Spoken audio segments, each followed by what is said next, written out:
ছোট্ট কিউট সোনামণিদের জন্য কত কিউট কিউট জুতা বানানো হয়েছে। এইগুলো সব আমার আপু বানাইয়েছে। তো এখানে এই যে এই লাল জুতাটা দেখছেন, এটা আমাদের বাবুর জন্য সর্বপ্রথম বানানো হয়েছে। মানে বাবুর বয়স যখন ২ মাস তখন এটা বানানো হয়েছে। তারপরে এই যে এই কালো জুতাটা এখন বাবু ব্যবহার করতেছে, এতটা দারুণ।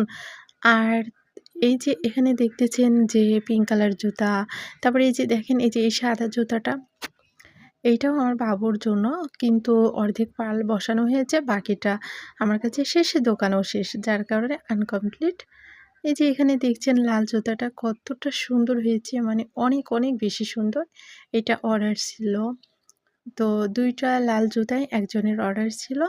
এখানে একটা ফুল বসানো হয়েছে আর একটা ফুল এখন করতেছে আমার আপু। দেখেন এইগুলা কুরুশ দিয়ে করতে হয়। আসলে এই কাজগুলা এতটা ধৈর্যের কাজ, মানে ধৈর্য না থাকলে এই কাজ আপনি কখনোই করতে পারবেন না।